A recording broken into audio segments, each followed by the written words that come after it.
እኔ እሰጥሃለሁ ዳቦ እኔ እሰጥሃለሁ። እንዴት ቲሜ የሚናገራ ትልቅ ነው ትልቅ ነው። ሰላም ወንድሜ። ወይ ናቲ እዚህ አካባቢ ነው? አዎ። ምን አጣሽ? እዚህ ሰፈር ዳቦ ቤት አለ? ምን አዲስ ነሽ ለቦታው? አዎ አላውቀውም።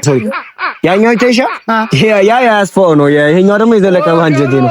ያስፋው ይጣፍጣል ይላሉ እዚህ ቀመሱት። ያስፋው ቆንጆ ነው? አዎ ያስፋው ጣፋጭ ነው ይላል። እዛ ጋር ሄደሽ ጊዜ አመሰግናለሁ። ይቅርታ ግን ዳቦ ትወዳለህ? መች ማን ዳቦ የሚጠላል ብለሽ ነው? ማብሰሉ ከበደን እንጂ ዘንድሮ ደግሞ ነገሮች ከባድ ሆነብን። ምን እናድርግ ብለሽ ነው? እኔ እሰጥሃለሁ ዳቦ እኔ እሰጥሃለሁ። እንዴት? ቲሜ የሚናገራ ቲሜን አንድ ዳቦ ብቻ ሸጥክ እንዳይሉኝ ችግር የለም ደስ ይለው ይለኝ። ለእንጀራ ደፋ ቀና ያልከውን በዳቦ እንዳጨርስ እና ምን እያልሽ ነው? እኔ እሰጥሃለሁ። ልሂድ ልምጣ ከአንቺ ጋር?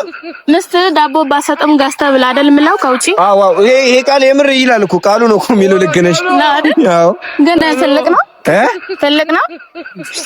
ወፍራም አይደል? ትልቅ ይሆናል ብለሽ እንጂ ያው አይደለም። ተው በቃ ችግር የለውም። የእባብ ትንሽ የለውም። ዋናው መርዙ ነው። እሱስ ልክ ነሽ።